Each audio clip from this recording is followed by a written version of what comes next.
You know, I'm kind of glad to see stop motion having its comeback with movies like Wendell and Wild and Guillermo del Toro's Pinocchio and this. I'm just saying because I had no idea what to do for a cold opening.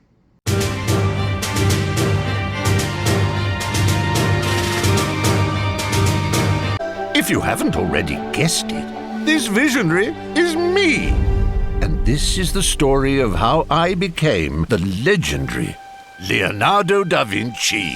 The Inventor is a new stop-motion animated film that's out in theaters right now and follows famed inventor and artist Leonardo Da Vinci, voiced by Stephen Fry, as he tackles the meaning of life with the help of the French princess, voiced by Daisy Ridley. And I'm just gonna take a wild shot in the dark and say, most of you probably didn't even know this movie existed. But unlike Camp Hideout, I did know that this was coming out, and I did see a trailer for it. I can't say that I was really looking forward to it, but one thing that did immediately catch my attention was the animation style, which looked like it had a huge resemblance to the Rankin Bass style. And I'll just get it out of the way, that was my favorite aspect of the movie, but it doesn't just have great stop-motion animation, but also great hand-drawn animation, and that is usually used when we go inside Da Vinci's mind, and every once in a while when we'll cut away from the stop-motion, and we'll do a shot in 2D animation. And when you get down to it, this is kind of Oppenheimer for kids, because we'll constantly go into the mind of Da Vinci and see what he's thinking, like Oppenheimer, and how Oppenheimer created the atomic bomb.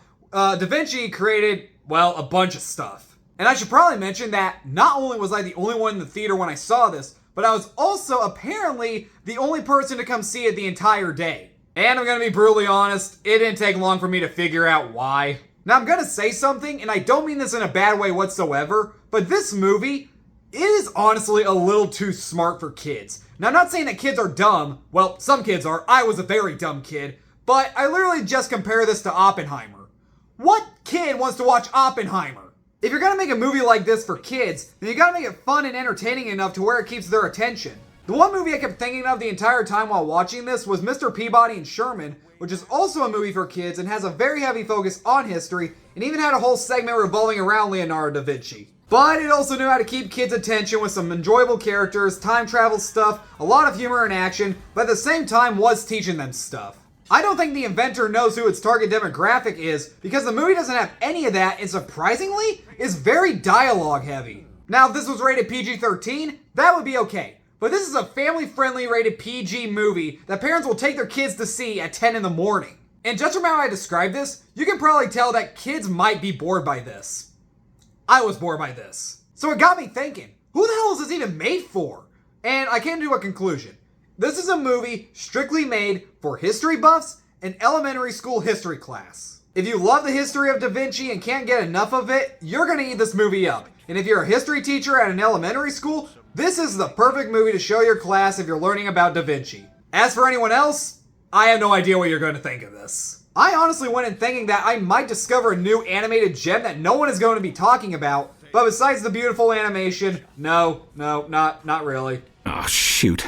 The only thing that I really liked besides the animation was the voice acting. I thought Stephen Fry's voice did bring a lot of likability to the character of Da Vinci, and he can be enjoyable in some parts. Matt Berry was really good as Stewie Griffin the Pope, and Daisy Ridley was good, and I actually found the parts where she sang to be kind of soothing. I said that I found this movie to be kind of boring, and one thing that really did not help with that was the pacing. It's only 90 minutes long, but it is a very slow 90 minutes. It felt more like this was somewhere between an hour and 45 minutes, or even 2 hours, and there's also not much of a story. Leonardo is trying to figure out the meaning of life and build stuff. That is it.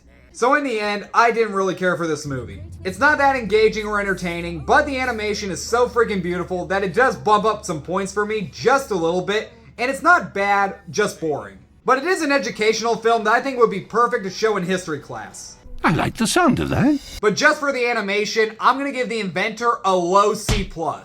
And I probably heard this wrong, but there's a scene where somebody's supposed to be saying something along the lines of PU or whatever, but in this they said it like, "Ooh, fuck a putsta." I probably did hear that wrong, but I found that to be a very funny word. Fuck a putsta. Thanks so much for watching, you guys. Subscribe to my channel, like this video, turn on the notification bell, and I'll be back later with more reviews. See you then.